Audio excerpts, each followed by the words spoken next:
My name is Jessica Raymond. I'm 25 years old, married to a man who adores me named Eric, and we recently had our first child, a baby boy named Theo. He's perfect, with Eric's eyes and my smile. I should be basking in the glow of new motherhood, in a cozy home full of warmth and love. But instead, I'm sitting in a house that used to be my sanctuary, now haunted by betrayal and loss. Not just of trust, but of family. It all began with a house. Not just any house. My grandmother's house. I was 19 when she passed. Her death felt like someone unplugged a light in my life. She had been more of a mother to me than my own ever was. We were close in a way my mom never understood. Quiet tea dates, crossword puzzles, gardening together every Saturday morning. Her house, this two-story colonial with creaky floorboards and rose-patterned wallpaper, was the first place I ever truly felt safe. So when I found out she left it to me, explicitly in her will, it felt like a final act of love. It wasn't just an inheritance. It was her way of saying, I see you, Jessie. You mattered to me. The will had no ambiguities. To my granddaughter Jessica Raymond, I leave my home in Ashgrove, in gratitude for her love and care. But my parents didn't see it that way. The day after the funeral, in the eerie quiet of the living room, my mother pulled me aside. Her tone was almost businesslike, her eyes unreadable. You need to consider giving the house to Danielle. I remember blinking, not quite understanding. What? She sighed, like I was already being difficult. Danielle's getting married. She and Matt are looking for a home, and it makes more sense for them. You're still in school. You and Eric can find a small apartment. You don't need all that space. That word, need, stuck with me. As if emotional connection didn't matter. As if my sacrifices, like dropping out of school for a year to care for Grandma when no one else bothered, meant nothing. It's not just about space, I said, trying to keep my voice steady. She gave it to me. It was in her will. She wanted me to have it. My dad joined in then, voice low but firm. Don't be short-sighted, Jess. Think of the family. Danielle's future. Her children. I couldn't believe what I was hearing. My future? My family? Was I not part of that equation? I left that conversation feeling hollow. Eric, ever my rock, hugged me tight when I told him. You don't have to give it up. It's yours. They're just trying to manipulate you. And he was right. From that moment on, things shifted. My parents started icing me out in subtle ways. No invites to family dinners, no more weekly calls from Mom. They'd forget to tell me about birthday plans or cookouts, and when I asked, I got passive-aggressive answers. Oh, I thought Danielle already told you. Meanwhile, Danielle called constantly. At first, it was guilt-tripping. Come on, Jess. You know it'd be perfect for us. Matt and I can't afford anything this nice. Then came the gaslighting. You wouldn't even have that house if it weren't for Mom and Dad taking care of Grandma's bills. It's kind of theirs too. And then full-on rage. You're so selfish. You don't even have a real job. What do you even need a house for? That hurt the most. Because I was struggling.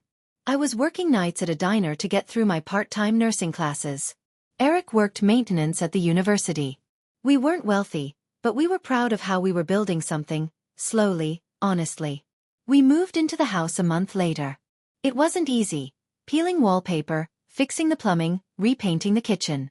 But every scrub and hammer stroke felt like a conversation with Grandma. Like I was honoring her memory in every way possible. And for a few months, I felt peace. Theo was born in that house. I remember standing in his nursery, staring at the old oak tree through the window, feeling like Grandma was watching over us. Then the letter arrived. A manila envelope. Legal letterhead. A formal request from my parents' lawyer asking me to consider transferring ownership of the property to Danielle and her fiancé, in the interest of familial unity and long-term stability. It was worded with such sugar-coated manipulation I could barely read it without gagging. I didn't respond. I figured silence would say enough. I was wrong. 2 weeks later, I came home from the grocery store to find our backyard in ruins. The garden I'd spent hours tending. Trampled. Raised beds overturned.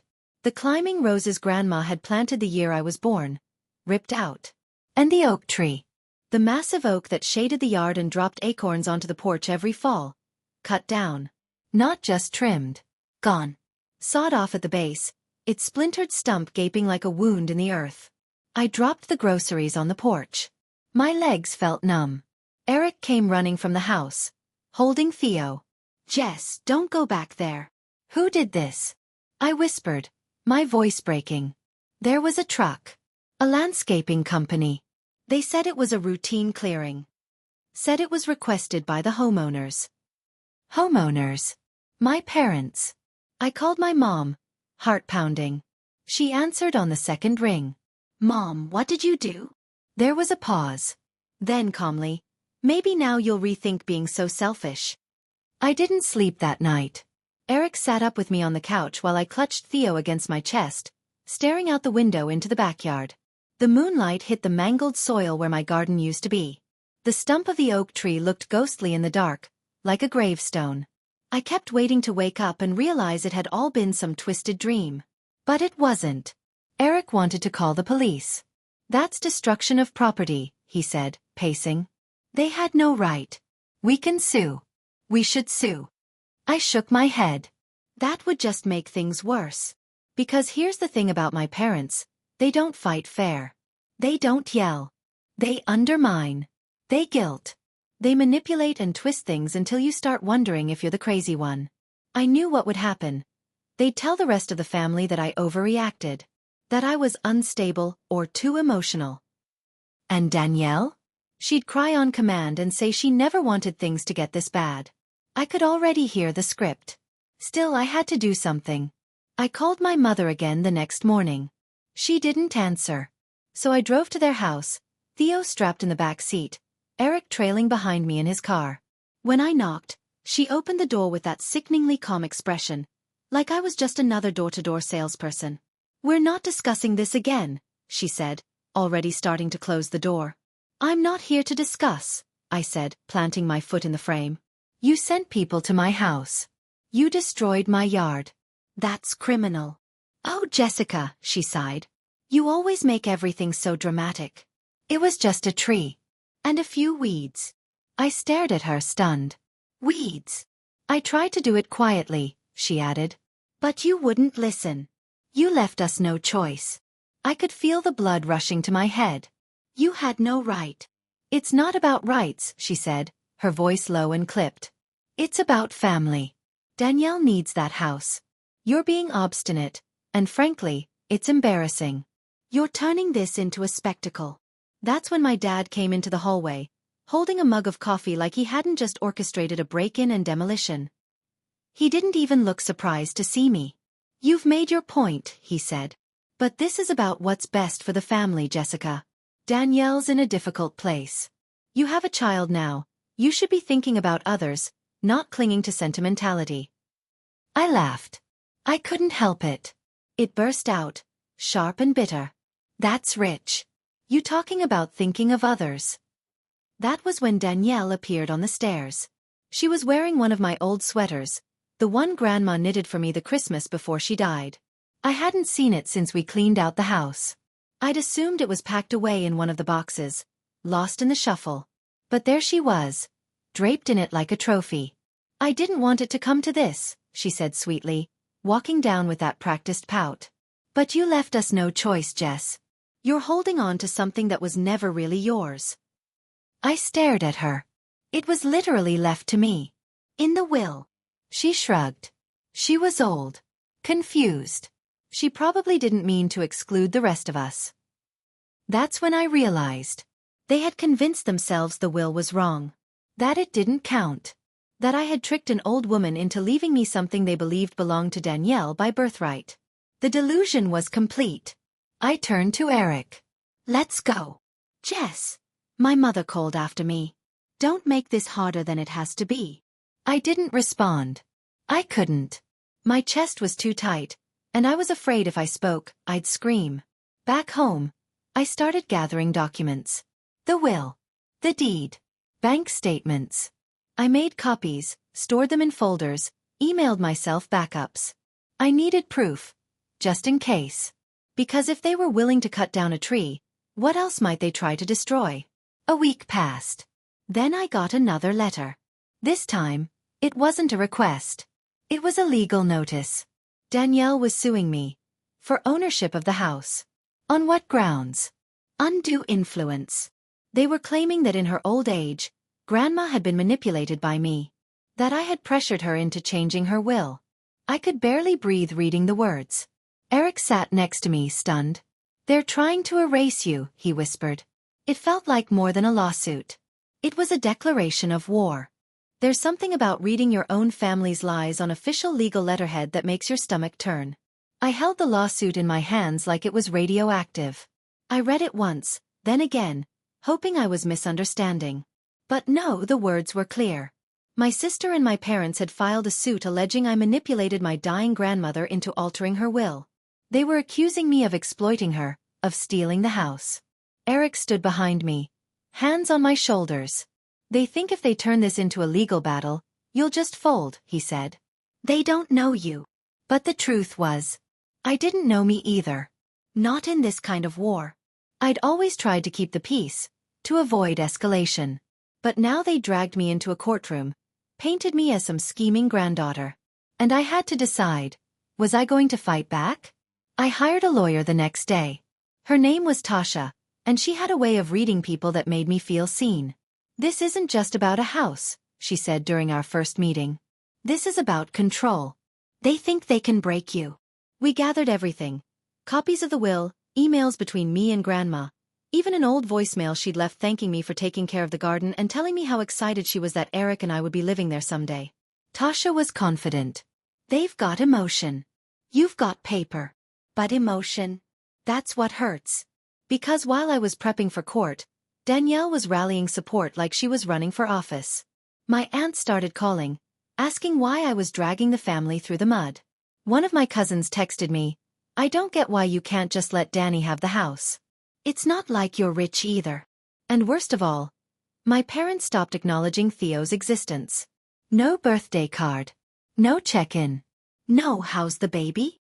They'd erased him too. Eric caught me crying in the laundry room one night, holding one of Theo's tiny socks. "I hate them," I whispered. "I hate what they've turned into." He sat with me on the floor and said something I'll never forget. "They didn't turn into this, Jess. They've always been this way. You just didn't want to see it." The court date arrived in early fall. Danielle showed up wearing white, like she was the grieving party. My parents sat behind her, their expressions carved from stone.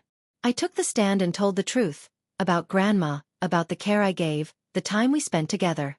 I cried when I talked about the tree they'd cut down, and how Grandma used to read me stories under its branches. Danielle's lawyer tried to rattle me. "Would you say your grandmother was mentally sharp in her final year?" "She knew exactly what she was doing," I said, my voice strong for the first time in weeks. "She wasn't confused. She made a decision." Then they brought in their star witness, a neighbor who claimed Grandma had once mentioned wanting the house to stay in the family. That was their whole case, hearsay and implication. But when Tasha cross-examined him, it fell apart. "Did she ever say Jessica wasn't family?" she asked. "Well, no." "Did she ever express regret for changing the will?" "No." "Then you're not testifying to her intentions. You're speculating. And speculation doesn't override a legal document." The judge ruled in our favor. Swiftly. Decisively. The house was mine. Legally. Irrefutably. But the victory felt hollow. My parents walked out without looking at me. Danielle stayed behind for a moment, watching me as I gathered my things. "You're going to regret this," she said quietly. "You'll be alone one day, and no house will make that better." I looked her in the eye and said, "I'd rather be alone than surrounded by people who only love me when they're getting something." That night, Eric and I sat on the porch with Theo bundled in my lap. The air was crisp, the stars clear. "I won," I said. "You survived," he corrected. "That's better." But deep down, I knew the real battle wasn't over. They had lost in court. But people like my parents and Danielle? They don't need laws to make you suffer. They find other ways.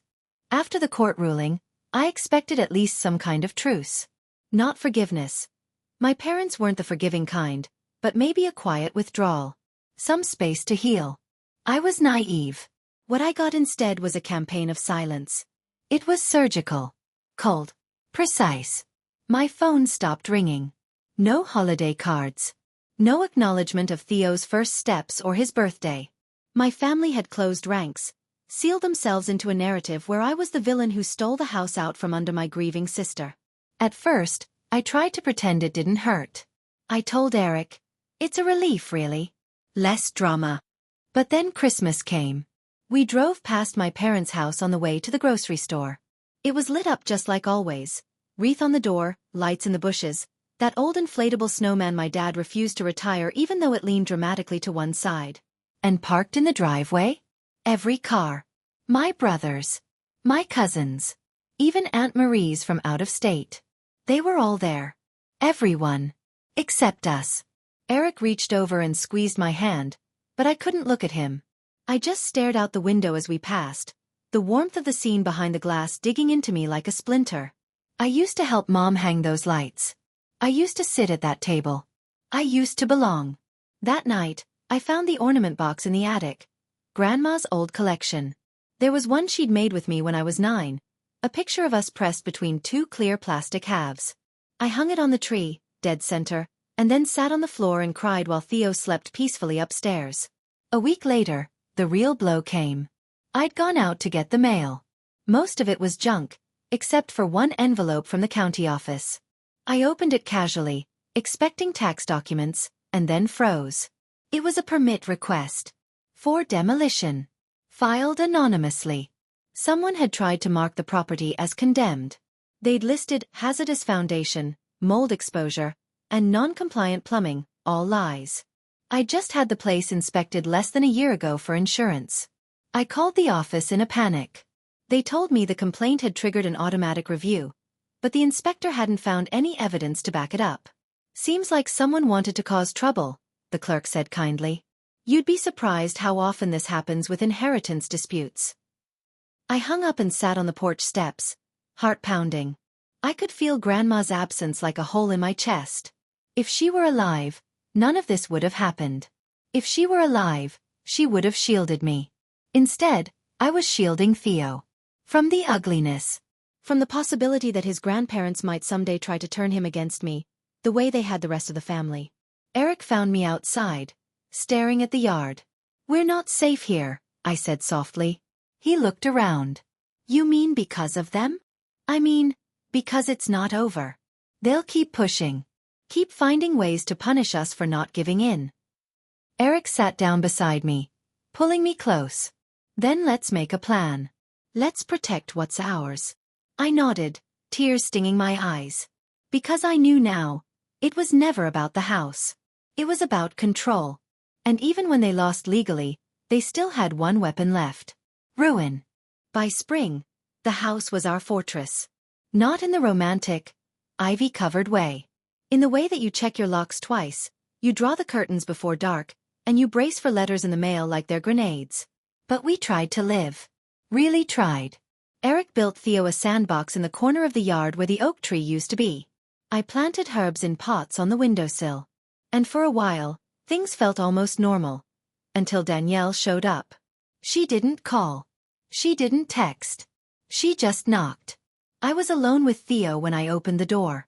And there she was, sunglasses perched in her hair, wearing a cream-colored blouse and that same entitled smirk I'd grown up dreading. "Jessica," she said, like we were catching up over brunch. "Can we talk?" I didn't invite her in. I stood in the doorway, one hand on the edge of the door, the other cradling Theo on my hip. "I don't think we have anything to say," I replied, keeping my voice even. But Danielle was never one to take a hint. "Look," she said, her tone suddenly soft. "Practiced." I was upset. We all were. But maybe we let things go too far. I laughed. Just once, sharp and hollow. "You think?" I didn't know Mom and Dad were going to file that permit. "That wasn't me," she said quickly. "But I think we got caught up. Emotions were high." "Emotions?" I wanted to say. "You let your fiancé call me a parasite in front of the judge.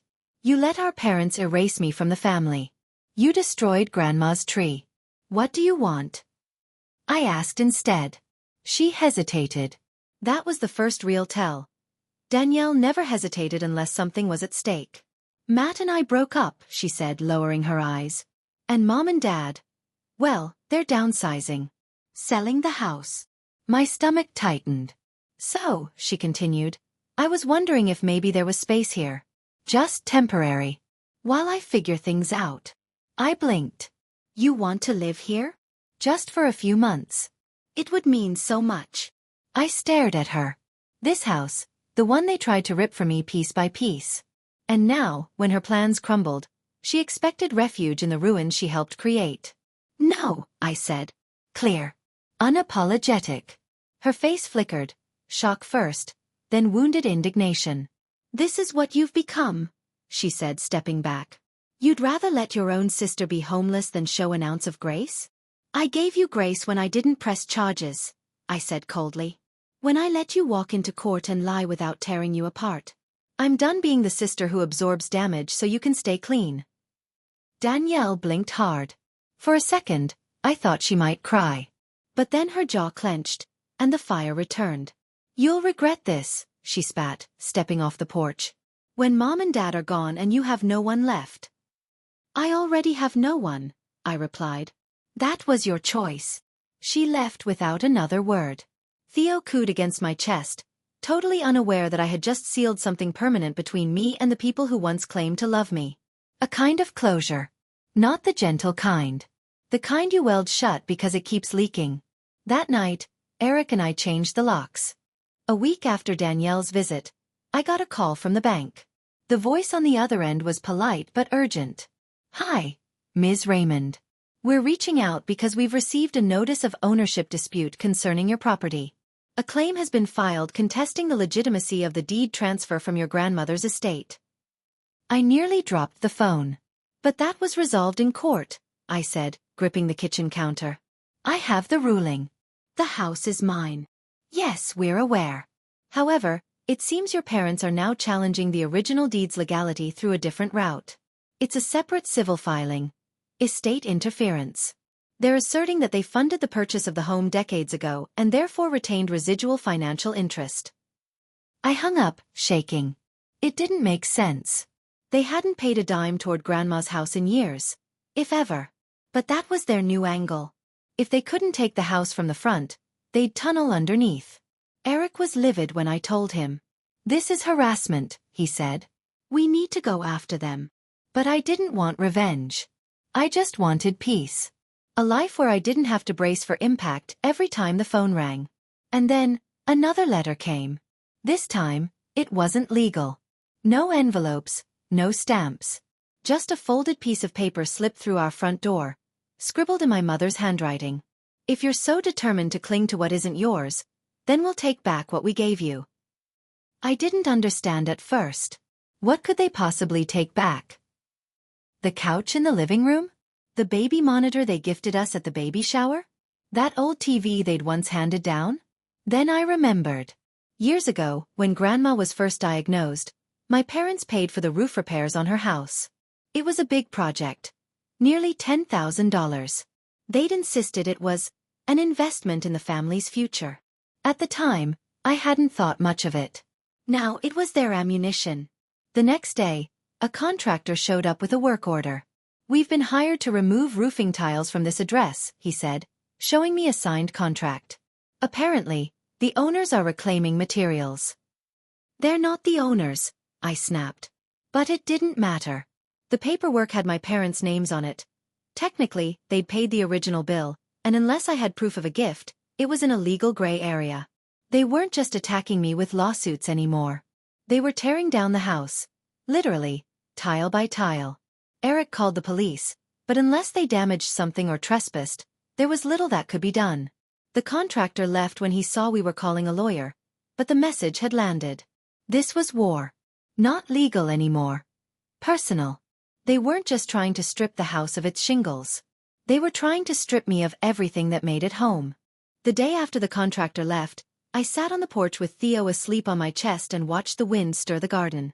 What was left of it, anyway? The roses hadn't come back after the trampling. The herbs were hanging on by threads. But the daisies, those stubborn little things, were thriving. Somehow. Eric joined me, carrying 2 mugs of coffee. Lawyers sending a cease and desist, he said. We're covered. For now. For now, I echoed. The words felt like a curse. There's a point in every war where the wounds stop bleeding and just start aching. Not sharp, not fatal. Just persistent, dull reminders of what used to be.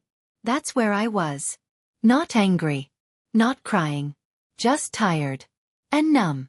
I wanted to believe that winning the lawsuit, fending off the property attack, all of it would give me some satisfaction. Some final moment of justice. But it didn't. Because the people I was defending myself from weren't strangers or rivals. They were my parents. They were the people who raised me, taught me how to ride a bike, took me to dance recitals, tucked me in with goodnight kisses. Now they were the ones who tried to ruin the life I was building. All because I refused to give something away that wasn't theirs to claim. Danielle didn't show up again. She disappeared. Just like she always did when things didn't go her way. But I knew she'd be back someday. Probably when she needed something again. That's how it worked. A few weeks later, I got a letter. Handwritten. No return address. Jessica. We never meant for this to go so far. But you turned your back on the family. We only wanted what was best for everyone. You'll understand that one day when Theo grows up. Don't come around asking for forgiveness when you finally realize how much you've lost. Emma. I read it once, then folded it neatly and slid it into a drawer. Not because I wanted to keep it, but because part of me needed to remember the line they drew. The final nail in the coffin of the family I'd tried so hard to preserve. I didn't respond.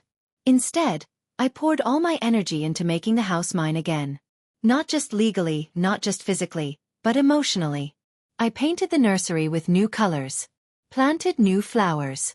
Eric built a swing in the backyard. We made new memories in a place they tried to destroy. And slowly, it started to feel like home again. One afternoon, I found Theo toddling barefoot through the garden, giggling at a butterfly. And I realized, he wouldn't remember the court dates. The arguments. The voicemails. He'd only remember this. Soft grass, warm sun. The way his mother's arms felt when he ran into them. That's what survived. Not the drama. Not the betrayal. Love did. And maybe that's the real inheritance Grandma left me. A chance to start fresh. A chance to raise my son in a house built not on tradition, not on guilt, but on resilience. And on truth.